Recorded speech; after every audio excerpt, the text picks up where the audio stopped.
The last coup d'etat in the Second Republic was undertaken by the Armed Forces Revolutionary Council, marshaled by Rawlings. Before the coup was undertaken in 1979 June, Rawlings was incarcerated on 15th May 1979 by the Supreme Military Council. But this was only to make Rawlings popular. So after Rawlings was released from jail on June 4th, the coup d'etat was undertaken. It was a bloody coup d'etat. According to Rawlings and his Armed Forces Revolutionary Council counterpart, he believed that the Supreme Military Council had been drawn into corruption, so it needed what he called or termed as house cleaning. The Supreme Military Council leaders were Lieutenant General Afrifa, General Echampong, and Lieutenant General Ekufu. At the end of the coup d'etat, these three leaders were all executed together with 5 other senior officers deemed to have been corrupt by the special court set up by the government. Numerous business entrepreneurs were also targeted and unlawfully had their assets confiscated by the AFRC, that's the Armed Forces Revolutionary Council government, including J.K. Siam.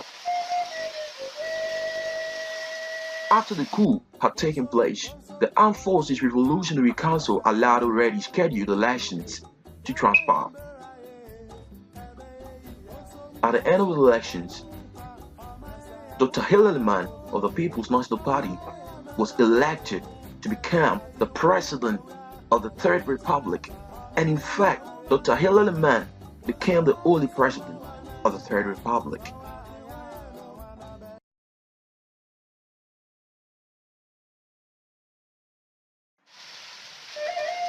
One of Ghana's astute journalists, called Abdul Malik Kwekubako, in 2014 claimed that he finds no basis as to why Rawlings and his counterparts, the National Democratic Congress, would like to celebrate June 4th each and every year. Kwekubako buttressed his point by stating that Rawlings' action in 1979, June 4th, in an attempt to overthrow the Supreme Military Council, took about 110 Ghanaian lives. And according to Ghana's second president of the Fourth Republic, His Excellency John Agyekunkwafo, Rawlings' execution of these 3 men were biased. John Agyekunkwafo made his claims then by stating that these 3 men or these 3 leaders of the Supreme Military Council that were executed by Rawlings' Armed Forces Revolutionary Council never stood any trial in court. And as a result, that was a biased action undertaken by Rawlings. In contemporary times, most Ghanaians who were not born at that time,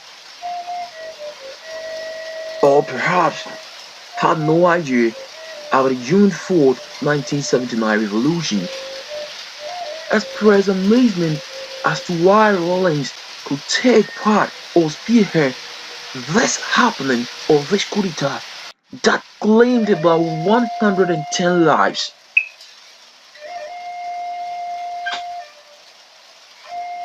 May the souls of these generals rest in perfect peace.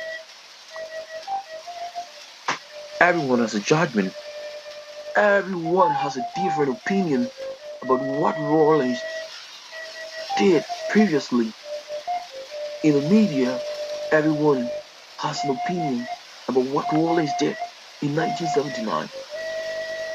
Moving away from the media circus, everyone's got an opinion about what Rawlings did. At its fine, Rawlings' action justifiable. Meanwhile, the right-wing people are saying that wasn't justifiable. That was inhuman actions undertaken by the Flight Lieutenant Rawlings. Well, we cannot say much about what happened. We'll leave the rest to posterity. Let us make posterity the greatest judge of what happened on June 4th, 1979.